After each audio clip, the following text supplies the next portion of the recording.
Elimu bila maadili haina tija kwa taifa.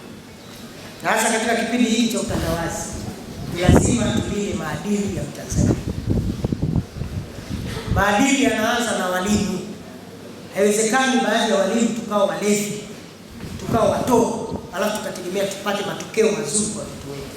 Ni lazima sisi wenyewe tuwe kioo kwa jamii.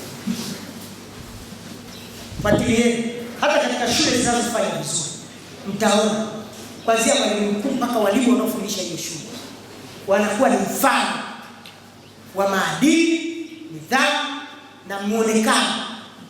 Unaweza kuwa na maadili lakini muonekano pia ukakuponza.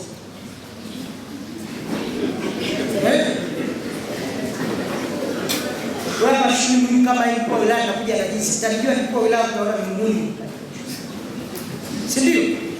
Kwa hiyo muonekano pia nasema hapa